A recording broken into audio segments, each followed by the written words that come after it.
I followed the cat into battle because he was the only one who knew how to stop the end of the world. His name is Junji, a black and white cat that looks like any other cat you would see wandering the back alleys or chasing the birds in your yard. Most folks here in Nevermore Hollows think Junji is simply a clever cat that just happens to show up at moments and in situations that make him appear to be more than just a cat. But other folks, like me, we think Junji is sentient on the level of us humans. I suppose before I go any further with this story, I should tell you just who the hell I am. My name's Ed McQueen. I used to be a bad man. I did some bad things, and I spent some time in prison. Now, I ain't proud of that, but while I was there, I met the bravest man I'd ever met. I only knew him as Preacher Man. And he would come to the prison, look murderers right in the eye, and tell them to their faces to get their act together. Now, Preacher Man gave me that same speech one afternoon sitting across a table from me in cell block D. He told me that life was about giving, not taking, which is what had landed me in that hellhole. And he gave me a purpose. And it changed my life. When I got out of prison, he challenged me to find my passion and turn it into something that serves others. Well, I love motorcycles, and I'm a pretty damn good mechanic, and I have a knack for customization.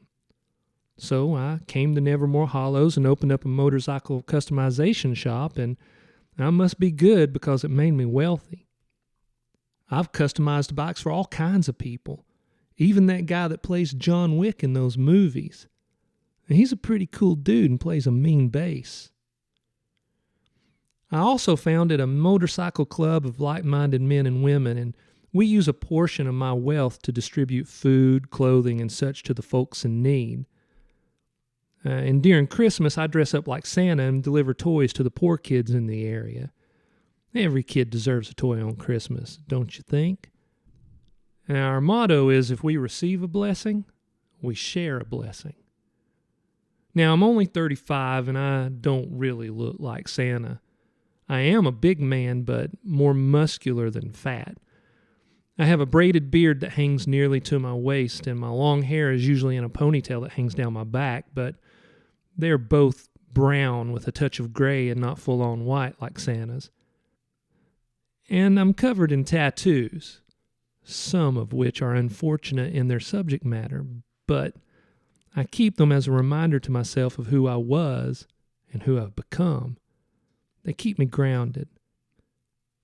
Anyway, during the whole month of December, I wear a red leather biker jacket with a white fur collar, black jeans and black biker boots, and a shiny red German biker helmet, on which I've affixed a white cue ball to represent a pom-pom. And I ride around Nevermore Hollows on my Indian Scout motorcycle. My own version of Biker Santa, if you will. I know, it's cheesy as hell, but I enjoy it, and it brings a smile to the kids' faces when they see me rumble by. Enough about me.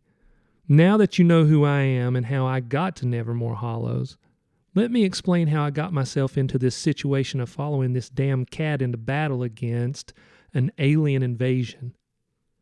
You heard that right. An alien invasion. And man, I wasn't prepared for what they looked like.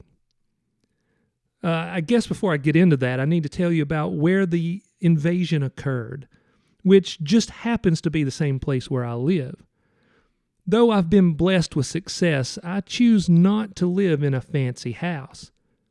Instead, I choose to live in one of the poorest, roughest communities in Nevermore. That would be the Pink Flamingos trailer park. It's a sad place with trailers that are 50 years old, filled with folks who are down on their luck trying to get by, and mean folks who are hiding from the law. The big pink and teal neon sign at the entrance, when lit up at night, says everything that needs to be said about this place. Some of the letters burn brighter than others, and if you read only those letters, they spell out In Flames Trailer Park. Yeah, that pretty much sums it up. There are also folks who live in the park who are, shall I say, quirky? That word doesn't really fit, but it's close. One of these characters is a withered old man named Cosmo Cleek. He's tiny and claims to be 40, though he looks to be a road-beaten 100. He's bald, except for a wisp of hair, walks around wearing nothing but a t-shirt, a pair of boxers, and mismatched cowboy boots. Over the top of that strange ensemble is a tattered old robe that he calls his cloak. And he makes damn sure everybody else calls it a cloak as well. Old Cosmo claims to be a seer, but instead of a crystal ball, he uses an old rusty jack-in-the-box that he has named Melvin to help him with his prognostications. He will ask Melvin a question, crank the handle, and when the clown pops out, Cosmo claims that it whispers truth and predictions into his ear. The problem with Cosmo's predictions is that they are only accurate about a third of the time. Now, that doesn't seem to be a particularly good track record, but I can honestly say that in this particular situation, he was spot on. Mostly. I'd never met Cosmo before this incident, though I'd heard stories. I'd been out with my club the night before the invasion, celebrating at Winona's Waffle Hut. We'd just opened a community center where our goal was to let those who have been blessed with success mentor the less fortunate to help give them the knowledge and the skills to build better lives for themselves. It was well after 1 a.m. when I rumbled down the lane where Cosmo's trailer was located, and I was surprised to see the old man sitting in his yard in the glow of a string of multicolored Christmas lights that he keeps up all year round. He was in an old green and white lawn chair. There was an ancient Coleman cooler sitting in front of him that he was using as a table. And on the cooler was a cake, lathered in white frosting with happy little sprinkles. As I rumbled by, he waved for me to stop. So I did. And that was the moment that my life got weird. I parked the Scout at the edge of his yard and walked over. He motioned to another lawn chair, this one with red, white, and blue webbing, and said, "I saved you a seat."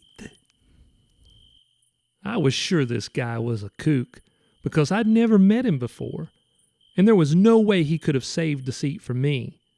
But before I could ask him why he waved me over, he said, "I knew you were coming, so I baked you a cake." He waved a withered hand at the cake. On the top was written, "Happy Birthday." "It's not my birthday," I told him.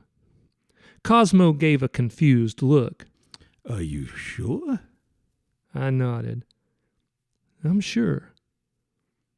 Beside Cosmo's chair was an old TV tray with folding legs. On it were placed 2 glasses of milk and the jack-in-the-box. The top was open, and the dirt-smudged clown glared at me with a creepy, "I know something you don't" grin. The spring inside it must have been worn because he leaned drunkenly over the edge. Cosmo scrunched up his face. "Melvin, you rascal. You got to stop playing games. We are in some serious times here." I glanced at Melvin, then back to Cosmo.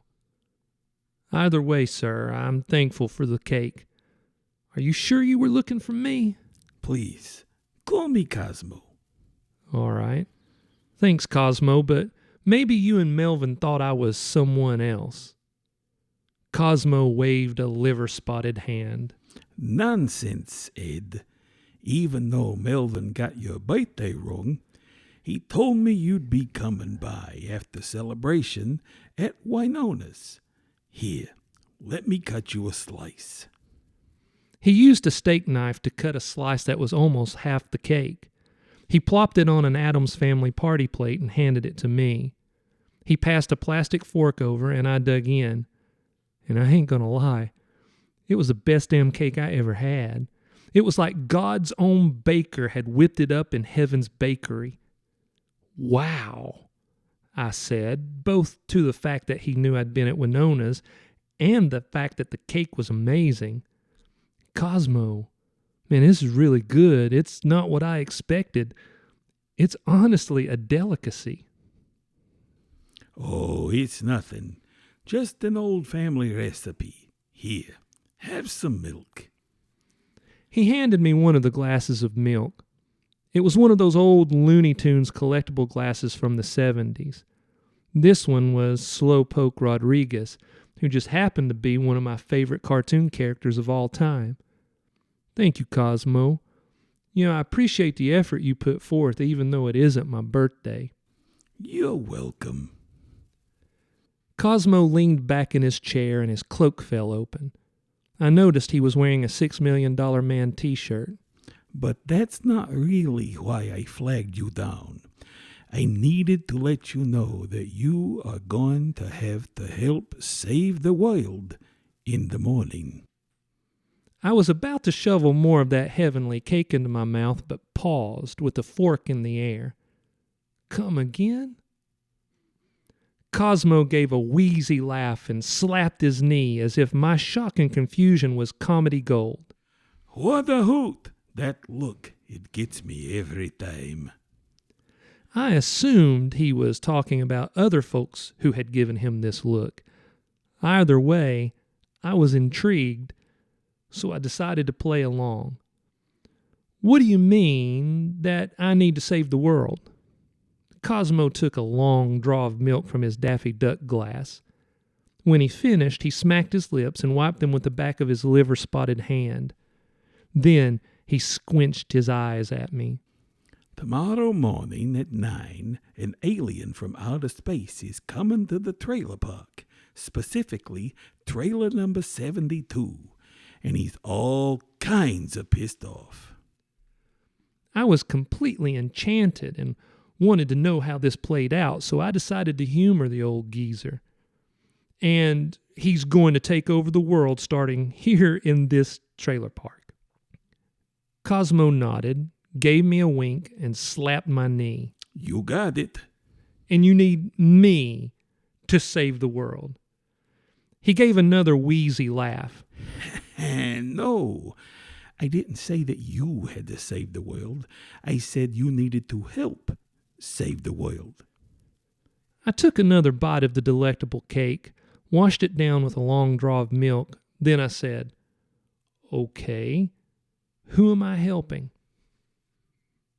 Cosmo leaned forward. Not a who. Well, maybe a who. Definitely an it. Could be both an it and a who. Though I feared that his behavior was the result of a stroke, I couldn't help but smile. I could see he was lost in his consideration on how to answer my question, so I decided to see if I could help him focus. Does this person or thing I need to help have a name? His eyes became more focused. He looked at me. Of course, it, yeah. He has a name. It's Junji. Junji? I asked. Sounds Japanese to me. Cosmo nodded.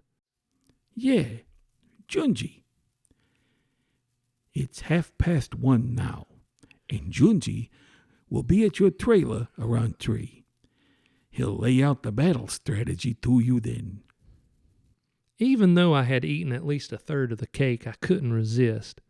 I cut myself another large slice and took a bite.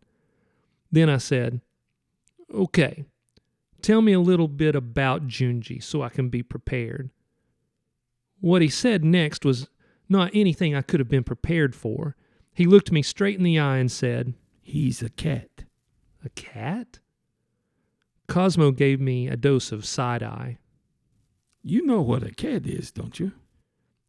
I savored a bite of the cake. I let the sweetness bless my taste buds. Of course I know what a cat is. But why do I and this cat, Junji, need to fight off an alien invasion? What's that all about? Cosmo grimaced. Well, All this is happening because of that rascal John Methencamp. I knew John Methencamp. He lived a few lanes over, and he preferred to be called John Cougar Hunter Methencamp. He was a character like none I'd ever come across. He was a 6'2", 49-year-old man with a luxurious mullet that he'd had since he was a teenager in the 1980s. He kept that beast of a hairdo in check with an American flag do-rag. He had a meticulously groomed goatee and always wore a pair of douchebag sunglasses. He walked around as if he was God's gift to women. He got the nickname Cougar Hunter because, for some strange reason, the older women in Nevermore Hollows threw themselves at him. You pick any day of the week, and he could be seen checking into one of the rooms at Kruger's Dreamy Time Motel with another one of his middle-aged conquests. I couldn't wait to hear how a guy like that could cause an alien invasion. "What's he done?" I asked. Well, if you know Methencamp, you know he's always talking trash about everybody's mom. Claims to be the daddy to most of the folks in Nevermore who are under 35. Anyways, he bought himself a ham radio and spent some time juicing it up, making it more powerful. More so than it should be. Anyway, he's been talking all kinds of smack to people all over the world, coaxing them into yelling matches over the radio. Well, I could see Methencamp doing that. Anyways, his radio is so powerful, the signal was picked up by a passing armada of alien ships. Now, they was going to just pass on by, but Methencamp started talking trash to them, and he's done pissed off their leader.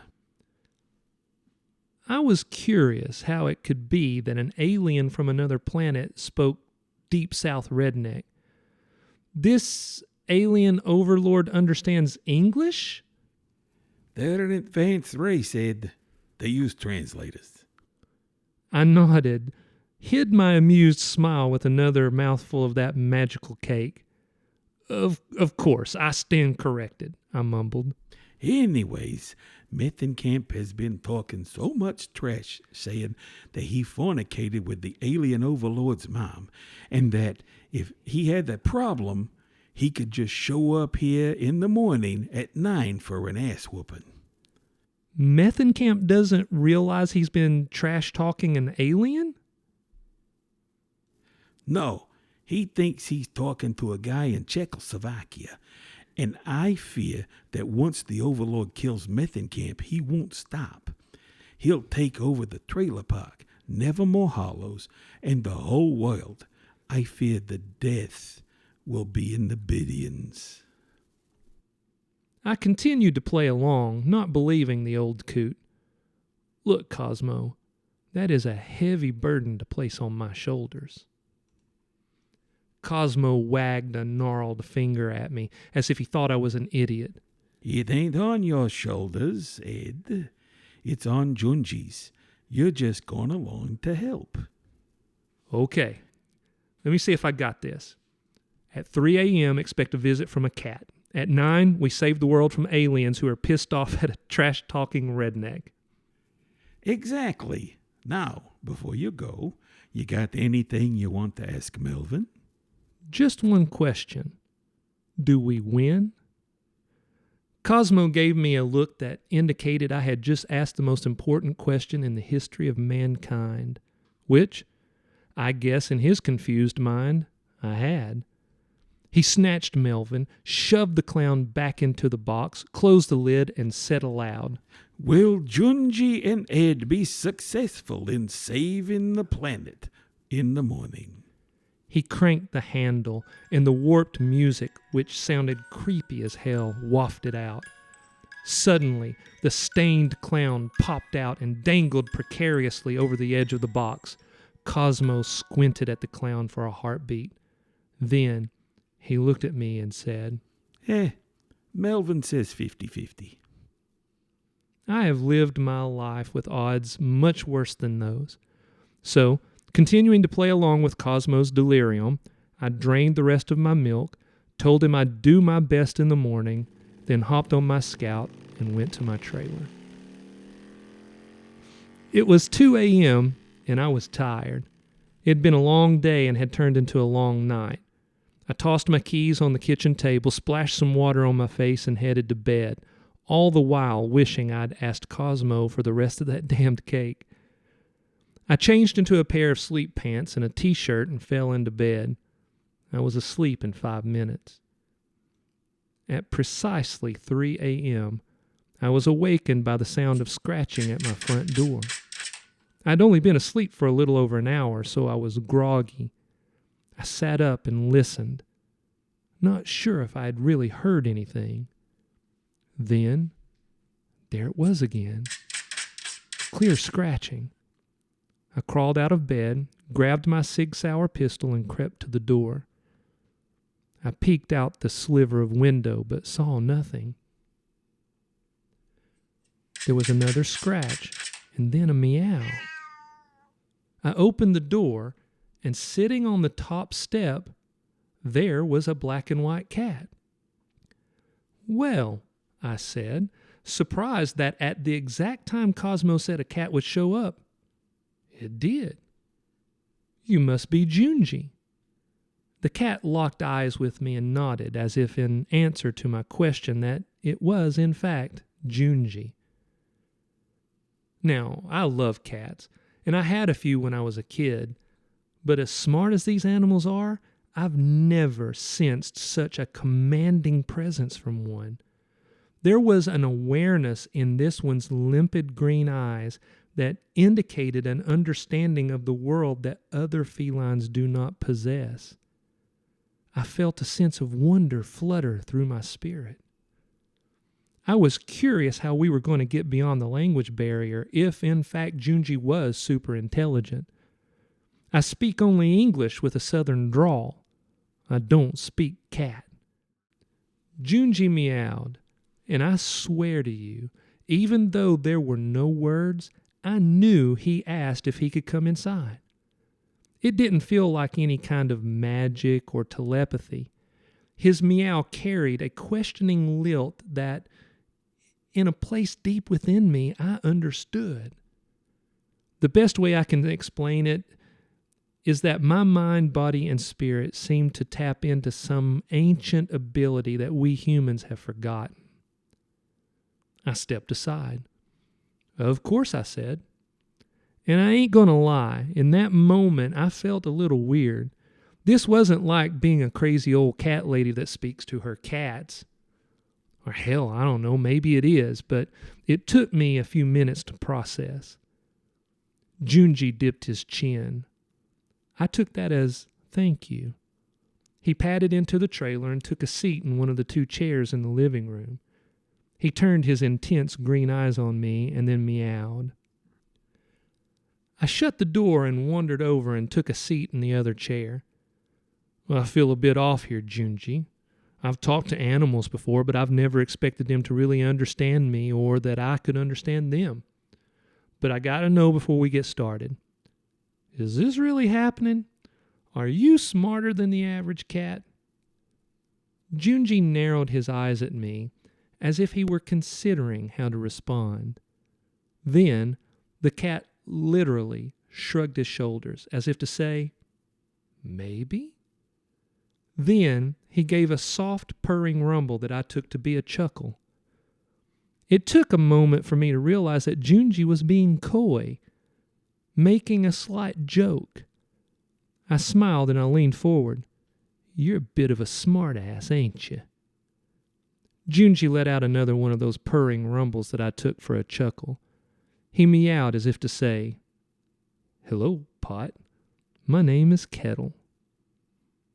I took a moment to consider all that was happening.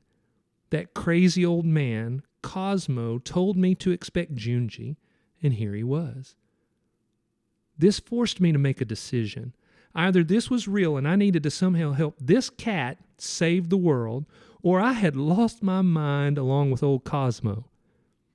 So I decided right then and there to accept this new strange reality and just run with it. "Okay, Junji, I'm in. Cosmo says you got to save the world in a few hours and that you need my help. Lay it on me. What do you need me to do? Junji winked at me. I took that to mean he had an idea. With an air about him that suggested that we'd bonded enough, he jumped down from his chair and walked back to the front door. I followed him and we stepped out into the yard. Most of the folks in the trailer park have clear and multicolored lights strung up around their properties. Even though it is a poor community, they at least try. Well, at least some of them do. But anyway, we stood in the wash of these lights, a string of amber colored from the neighbor to the right and a string of red Christmas lights from my neighbor to the left, while Junji glanced around. He was clearly looking for something. And after a moment, he shot down the street. He was fast, and by the time I caught up with him, he was 3 lots down in the front yard. I walked over to him and noticed he was standing next to a large toy water gun, the kind that had a huge reservoir on the top and a slide pump under the barrel. However, somebody, presumably one of the kids who lived in the park, had redneck engineered the gun to hold a full gallon of water by replacing the smaller reservoir with a plastic milk jug. Whoever this genius was, he had also decided to use dollar store spray paint to give the gun a pink and white camo pattern. Then, they'd used a magic marker to scrawl a message on both sides of the jug. On one side was written, "Whoop ass." On the other side was, "Get you some." I looked from the water gun to the cat. You gotta be kidding me. Junji tilted his head and meowed, as if to say, nope. If pop culture is right about aliens, I said, they likely have ray guns and laser beams, and what? We're gonna fight them with a super soaker and mean looks? Junji patted the water gun and gave me a polite yet firm meow. It was clear. Pick it up, please. I stooped down and took possession of our weapon. Is the only reason I'm helping you because I have thumbs and you don't? Junji gave me one of those chuckling meows. He clearly thought that was funny. Then he started off back across the street and towards the small shed at the back of my lot. That's where I keep my bike at night. I unlocked the door and we stepped inside and I switched on the overhead fluorescent light. Besides my bike, there were some shelves and some pegboards on the walls which allowed me to store tools and such. Junji seemed to know exactly what he was looking for. He padded over to a gallon of liquid rat killer stored in the far corner. He took a minute to look over it, and I swear to you, I'm pretty sure he was reading the label. When he was finished, he gave me an expectant look and patted it with a paw. Okay, I said. We need rat poison for some strange reason. I grabbed the container of poison and set it and the jerry-rigged super soaker on a small workbench. Junji jumped up on the workbench, gave me a nod, and meowed. I was really surprised that I was able to follow this cat's attempts to communicate with me. Maybe I was still in the trailer in my bed and this was all a dream, or hell, maybe I was full-on hallucinating. And that made me wonder if Cosmo had slipped something into that damn cake. Anyway, I decided whether it was a dream, a hallucination, or if it was real, I was along for the ride. Under Junji's supervision, I filled the Super Soaker's reservoir with liquid rat poison. When I was done, I screwed the caps back on both containers and said, "What's next?" Junji seemed satisfied with my work. I say that because he gave me a nod. Then he gave a wide, sleepy yawn that ended with a whole body shudder. He jumped down and headed back to the trailer. We entered through the back door, and he padded into my bedroom and curled up at the foot of my bed and fell instantly asleep in the way that only cats can. I stood at the bedroom door looking at him. I checked the time. It was almost 4 a.m. I considered all that had happened during the last hour, and it appeared that Junji and I had prepared the only weapon we would use in our battle to save the planet. and that now it was time to sleep. So I crawled into bed, careful not to disturb the cat, and to my surprise, I fell instantly into a dreamless sleep. 3.5 hours later, Junji woke me by slapping my cheeks with his paws. "Damn it, cat," I said, pushing him off onto the floor. "It's dangerous to smack an ex-con. If I was the same man I was back then, I'd shank your furry little butt." Junji snorted. Then he wandered to the kitchen and started meowing. Okay, I'm coming. I'm hungry too." I went to the kitchen and splashed some cold water on my face. "I don't have any cat food, and I don't have any cream in the fridge." I did have some eggs and sausage and tortillas, so I made a couple of breakfast burritos. We sat at the small kitchen table that was straight from the 1960s that had red Formica top with silver sparkles. We ate our burritos and washed them down with orange juice. We ate fast enough so that I was able to take a quick shower. Not knowing what the hell I should wear to fight an alien warlord, I put on a pair of jeans, boots, and a Misfits t-shirt. Say what you will, but that band never got its due. Anyway, I topped it off with my leather jacket, which wasn't much in terms of armor, but it would help a little. A strong cup of black coffee kicked my heart into gear and got my blood pumping, and by 8:30, I was as ready for battle as I ever would be. When we were back in the shed where we'd left the Super Soaker, Junji jumped up on my bike and sat on the gas tank. He squinted his eyes at me. They were serious, determined, confident. He pawed at the handlebars and gave a low growl. So, we were going to ride the Scout into battle, which I'd already made up my mind to do. I straddled the bike and strapped on my German-style helmet. I wasn't sure how effective it would be in deflecting a blast to the head from a ray gun, but I took strength from Junji's confidence. "We have our weapon," I said, "and we have our steed. What's the strategy for using them?" Junji glanced at the Super Soaker, which dangled from a strap around my shoulder, and pawed at the ignition. The command was clear. Just drive. Be ready to shoot when I tell you to. So, a few minutes later, I sat astride the Scout, Junji sitting behind me with his claws dug into my jacket, and we rumbled down the street toward Trailer 72.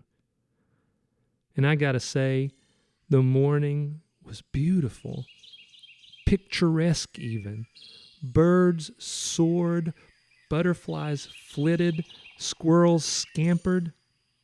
But just as I turned onto the street where John Methencamp lived, a saucer-shaped ship pushed through one of the big puffy clouds that floated across the sky. It looked exactly like something from a 1950s B-movie. It was silver with a dome on the top, and it came to a stop hovering 50 feet or so above John's tiny yard. I came to a stop about 50 yards from the scene. Now, John had repainted his trailer to resemble the Gadsden flag. If you don't know that flag, it's bright yellow with a coiled rattlesnake. Our founding fathers used it to tell the rest of the world to leave America alone so that we the people could be free and at peace. Now, I absolutely agree with the sentiment of that flag. I love my country and what it stands for, but come on, man. Painting your trailer like that kind of degrades the brand. Anyway, parked beside the trailer was a silver 82 Camaro. On the front was one of those tacky airbrushed vanity plates that said, "Booty Snatcher." Suddenly, a blue neon beam shot out from the bottom of the saucer and onto the center of John's yard. Just as suddenly, the beam blinked out of existence. In its place stood two aliens. One about 4 feet tall, but the other was pushing 7 feet. The smaller being was hard on the eyes. Its head was bulbous like that of an octopus, but it was wrinkled and withered as if it had spent days washed up on a sun-beaten shore somewhere. It stood upright with 2 arms and 2 legs, but it was hunched as if gnarled with arthritis. I counted only 4 fingers per hand, but couldn't tell anything more than that because it was wearing some sort of robe. The other alien was wearing space armor, topped off with a helmet that covered its whole head. The front of the helmet was molded into a fearsome alien grimace.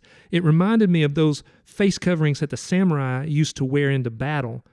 And I got to admit, with the morning sun gleaming off the armor and that freaking helmet, I didn't see any way that a guy like me, armed with a super soaker full of rat poison and a smart-as-hell cat, were ever going to survive. The front door to the trailer slammed open, and John Cougar Hunter Methencamp strode down the front steps like a trailer park warrior. His armor consisted of his luxurious mullet, kept in place with the American flag do-rag, a pair of jeans, and a Pabst Blue Ribbon t-shirt with the sleeves cut out. His douchebag sunglasses literally gleamed in the morning sunlight. And if he was shocked to see 2 aliens in his yard and a saucer-shaped UFO hovering above his trailer, he didn't show it. He stopped at the foot of his steps, his hands on his hips. This here is private property. Best you get your ass off my lawn. The smaller alien held up one of his 4-fingered hands, and in English, which I assume was possible due to the translator that Cosmo told me about, said, Are you the one called Cougar Hunter 69? For a moment, John seemed confused. Then he put it together that he had not been insulting Czechoslovakians on his radio, and that it must have been these creatures. The way he absorbed all this and ran with it showed that he had a very flexible mind, which most people don't have. Either that, or he just didn't give a damn. And now that I think about it, that's probably the case. Either way, I gotta say, I was impressed. With his new understanding of this strange situation, John defiantly stuck out his goatee-covered chin. You should know who I am, since I'm probably your daddy. The giant alien growled, and the little alien's mouth twisted into an angry frown. You have offended the honor of Threxar the Unclean's mother. He is here to exact his revenge. John glanced around. In the other trailers, people were peeking out their windows. Junji and I still sat astride the Scout at the end of the street, taking it all in. The only other person who was brave enough to be out was Marge Millen. She stood on her steps, wearing nothing but a sleep shirt and her hair in rollers. She looked a 3-pack a day, 50, and her morning cigarette dangled from the corner of her mouth. John gave her a pornographic smile, glanced at me and Junji, then turned his attention onto the 2 aliens. Well, did he bring an army with him? The little alien seemed shocked at John's lack of fear and trembling. Well, no. Threxar the Unclean needs no army to exact his revenge. Threxar stood silent, facing John. I felt the menace from 50 yards away, but John seemed relaxed and cool. At that moment, I didn't know if he was a badass or had lost his damn mind, but I couldn't help but chuckle when he said, Well, you just tell Threxar here that I'm going to kick his ass, then I'm going to Captain Kirk his mama. Though I'm sure that neither of the aliens understood the specific reference that Captain Kirk was famous for making love to various alien species of women, they definitely got the gist of the insult. Threxar made a deep, grumbling noise. His fists clenched at his sides, and they were massive, almost the size of bowling balls. His voice was deep. No one speaks of the Queen Mother in such a manner. He took 2 menacing steps toward John, who held up his hand.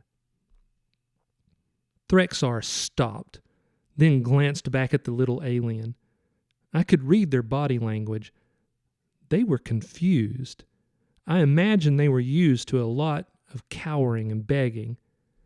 John said, You need to take off that helmet. I don't fight pussies who hide their faces. Threxar seemed to consider the request. Then he said, Very well. I want you to look into my eyes when you draw your last breath. He reached up and removed his helmet. I was expecting something that looked like the predator, and to be sure what was revealed was frightening, but nothing like the predator. Threxar's head was very rodent-like. It had a snout and biggish ears. It made me think that this is what a rat would look like if it evolved on planet Hell. His face and neck were hairless, except for a tuft of thick white fur protruding from his chin. However, the weathered, leathery skin of his face was also covered in scars. Clearly, Threxar was not a pussy. He was a real warrior. John gave him a withering smile. You didn't get your looks from me, but I don't remember your mama being that ugly. Threxar gave an angry roar. He charged forward. John is a big man, and I didn't expect him to move as quickly as he did. He stepped aside as if he were making the best use of that one free karate lesson he took after watching Karate Kid back in '84. He kicked Threxar, who stumbled a couple of steps, caught his balance, then squared up. The giant alien swung a massive fist and hit John in the chest. John was thrown up against the trailer. It took him a moment to catch his breath, but when he did, he stood defiantly. Threxar's eyes narrowed. Then a rodent sneer spread across his snout. You talk trash, but you can take a punch. I won't hold back on my next one. Just then, a woman appeared in the doorway of John's trailer. She wore only an AC/DC t-shirt that hung to the middle of her thick thighs and a pair of pink flip-flops. She was blonde and curvy and easy on the eyes. She held a can of Pabst Blue Ribbon. In an angry, trashy girl drawl, she snarled, "What the hell is all this racket about?" I could tell John was in pain, but he pushed it down. He cocked his head and said, Brandy, baby, Daddy's got some work to do, but I'm going to need a sip of that beer first. Brandy didn't seem to care about the scene in front of her, but it wasn't because she had a flexible mind and had absorbed it all. Not Brandy. I knew her, and she was as bright as a burnt-out neon beer sign. And she was so self-absorbed in her white trash good looks that she probably didn't even notice that John's trailer was ground zero for an alien invasion. Brandy frowned. "But it's the last one." John nodded. Give it to me. Then mosey across the street there to Marge's trailer. I'll be over there when I'm done here, and we'll have a little fun. Brandy walked down the steps and handed the beer to John. She seemed not to notice the spaceship, but grimaced at the two aliens standing in the yard. "Ew," she said. "Halloween's over. Get a life." She gave John a kiss, then wiggled over to Marge's trailer, where she stood beside the other woman and watched the drama unfold. Threxar and the little alien were clearly perplexed. But finally, Threxar said, Enough. Let's settle this. I will kill you. Then I'm going to kill every single person on this backwater planet. Before I eliminate you, do you have any final words? Yeah, I do, John replied. He popped the top of the beer and took a long swig. When he was done, he tossed it aside and quoted an old AC/DC song. Forget the hearse, 'cause I'll never die. He charged and slammed into Threxar. They hit the ground and rolled, both throwing wild punches. Junji looked up at me and gave me a meow that was full of incredulity. "I know," I said. "We finally make first contact with aliens, and we challenged them to a redneck trailer park brawl." I put the bike in gear, but Junji meowed and shook his head. I understood him. He was waiting for the perfect time. I got the sense that he was waiting to see if John could actually defeat Threxar. But that didn't seem to be the case. John was getting in some damn good punches, but Threxar was just too damn big, too damn strong. The massive alien pounded John with his bowling ball-sized fists, and John was starting to lose strength. They rolled on the ground, and finally John was on top, had Threxar pinned. John hammered him in the face, and blood flowed from the alien's snout and from a deep cut above his left eye. But Threxar was battle-hardened and kept his wits about him. He grabbed John and rolled, and as he did, he tossed John aside. John hit the ground and tried to get up. One eye was swollen shut, and he was also bleeding from his nose and cuts on his forehead. His American flag do-rag had come off, and his mullet was wild. He made it to his hands and knees before Threxar strode forward and kicked him hard in the ribs. There was so much force in the blow that John was lifted off the ground. He landed with a loud thud that knocked the breath out of him. Threxar stood over John, victorious. Attached to his hip was a device that resembled a 4-cell flashlight. He snatched it and pressed a button, and a wickedly sharp blade materialized. It was some kind of alien tech sword. He held it high over his head, preparing to bring it down on John as the poor guy pushed himself up onto his knees. Junji gave a loud war cry. I kicked the scout into gear, and we tore off down the street. Threxar and the little alien and John all looked at us, as if only seeing us for the first time. The little alien looked concerned. Threxar looked annoyed. John gave a blood-soaked smirk. We bounced over the cracked and broken curb, and I aimed the scout toward Threxar. Then, at the last moment before we slammed into the giant alien, I hit the brakes. As the bike skidded in the grass, Junji used our momentum and leaped forward with all 4 claws flicked out like tiny switchblades. He had propelled himself at Threxar's face. And for the first time since this whole crazy event started, Threxar showed fear. His eyes widened. He let out a shocked grunt. He pivoted and brought the sword around in an attempt to slice Junji in half while he was still sailing through the air. But he was too slow. Junji landed on his face and clamped all 4 claws around his head. He looked like a feline facehugger from an alternate version of Alien, that old Ridley Scott movie. Threxar let out a fear-filled scream and tried to pull Junji loose, but the cat snarled and bit and scratched and tore at Threxar's head. In a move that happened so fast that it was all a black and white blur, Junji clawed around onto Threxar's back. He used his 4 claws to dig into each of the alien's large ears and yanked, pulling Threxar's head back. When Threxar had taken off his helmet, I understood why we needed rat poison. I also realized that I was to deliver this rat poison via the super soaker. And when Junji pulled his head back, Threxar's mouth opened wide. This was my opportunity, but there was too much danger of it getting on Junji.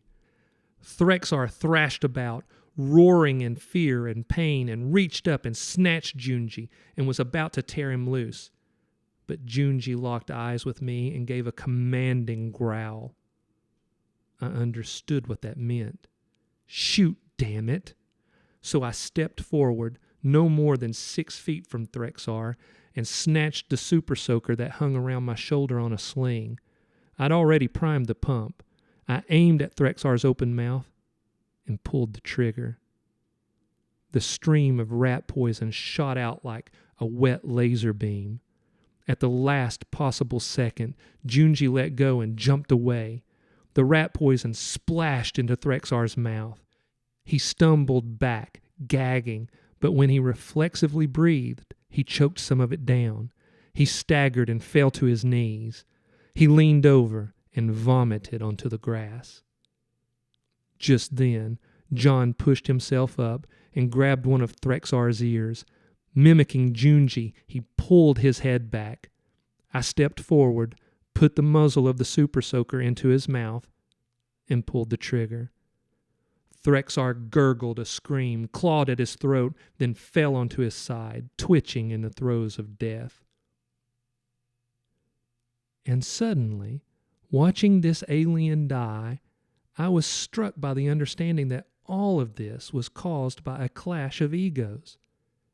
John Methencamp's ego to be seen as a white trash Valentino, crashing against Threxar's ego to be feared and to conquer. I sensed a greater revelation was to come as the rest of this morning unfolded. I turned toward the little alien who held both of his four-fingered hands up to me. We surrender. What are your terms? I knew better than to let John Cougar Methencamp represent the people of Earth in negotiating a treaty. He'd done enough damage. So I glanced at Junji, who sat a few feet away, flicking his tail back and forth in an effort to drain away the battle-fueled energy pulsing through his feline body. He nodded at me, indicating that it was up to me. Damn, I thought. This was way too heavy a responsibility to be put on one man. So I took a moment to consider how best to end all this. And finally, I decided just to keep it simple. Here's the deal, I said, pointing at the saucer-shaped UFO hovering above the trailer. Get back on that ship and never come back for any reason. Do you understand?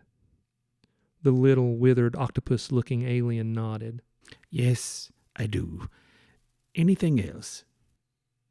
Yeah, I said. Threxar was terrified of Junji. I take it that there is some kind of alien race out there that is very cat-like, right? Yes, there is, and they are fearsome creatures. The only race to ever resist Threxar's conquest of the galaxy. I glanced at Junji, who tilted his head at me and meowed as if to say, that seems about right. Okay, I said. Go on and don't come back. I accept your terms. With that, the strange beam of blue light came from the saucer, and he and Threxar disappeared. A moment later, the saucer shot up into the sky and out of sight. I was going to take a moment to speak to John and tell him how impressed I was and thank him for his help, but he had already made his way over to Marge's trailer. The last I saw of him, he was leading Marge and Brandy, both seductively giggling at some remark he'd made, into the trailer. My watch showed that it was only 20 after 9. This whole encounter took less than 30 minutes. I stood in the golden glow of this magnificent morning. The birds began to sing as if the world had not come close to ending. A butterfly flitted across the lawn. Morning glories hung like jewels from their vines that wrapped around John's mailbox. And as I took all this in, I was overcome with a profound sense of wonder at how strange the universe is, at how there is so much breathtaking beauty and diversity in nature.